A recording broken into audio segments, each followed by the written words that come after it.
Bonjour. Nous allons vous présenter les différents domaines d'intervention du chariot mobile des laboratoires. Ces domaines sont caractérisés par des tiroirs que nous avons au niveau de la face avant du chariot. Dans ces différents tiroirs, nous avons les éléments nous permettant de réaliser un certain nombre d'expériences dans les domaines l'électricité, la chaleur, le magnétisme, l'optique, l'acoustique et la mécanique, la chimie, etc. et à la biologie.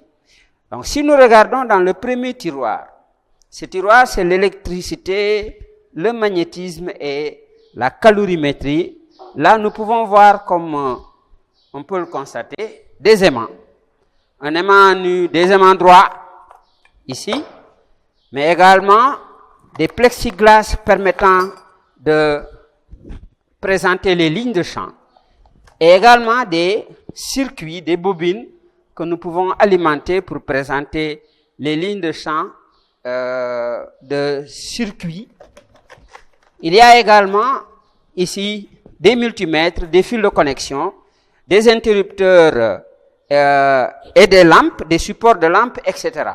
Donc, tout ce dont nous avons besoin pour faire des expériences en électricité, en magnétisme et en chaleur. Ensuite, nous avons le tiroir réservé à l'optique. Là, nous avons une source de lumière, nous avons également des supports de lentilles, mais également des lentilles, vous les voyez là. Ici, nous avons une loupe, nous avons là une lentille, mais également, on a une balance. C'est parce que, quelquefois, certains matériaux, parce qu'ils occupent un espace, sont mis dans des tiroirs, même si ce n'est pas le domaine qui leur est réservé. Mais on peut toujours regarder dans l'ensemble des tiroirs lorsqu'on veut chercher un élément.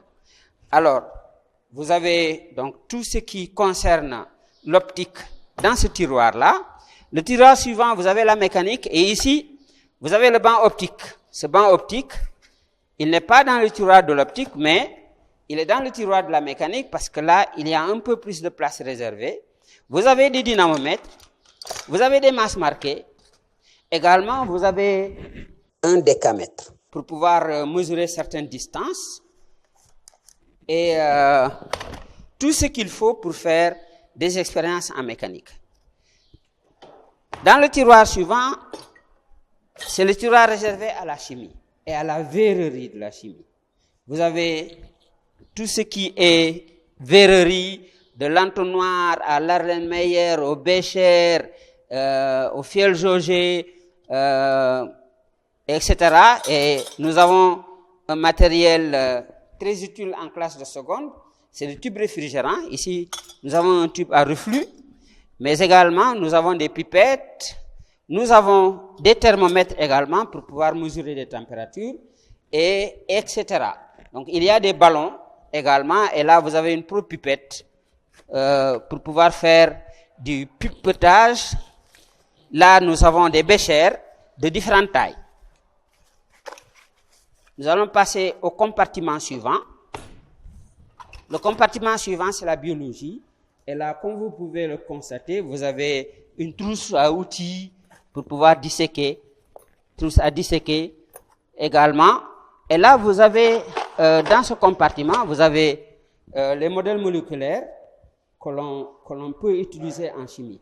Donc, il y a des domaines réservés, des tiroirs réservés, mais dans ces tiroirs, on peut trouver des éléments qui interviennent dans d'autres domaines, parce qu'il y a des outils également qui sont transversaux, qui ne sont pas exclusivement utilisés pour une partie, un thème ou un autre, mais qui peut être utilisé dans tous les thèmes. C'est le cas, par exemple, des supports. Ce que vous voyez là comme support, ici, par exemple, ça peut servir à la fois en mécanique, mais également en chimie. Donc, vous avez les bouchons, vous avez des compte-gouttes etc. Donc voilà en un mot ce qu'on peut retrouver dans un chariot mobile. Les contenus des chariots mobiles, il faut le dire, ça diffère suivant le modèle de chariot mobile. Et l'on dit souvent que ça dépend de la commande. Lorsque on achète un chariot mobile, on fait également la commande de tous les éléments qui peuvent être intégrés au chariot mobile. Voilà, je vous remercie.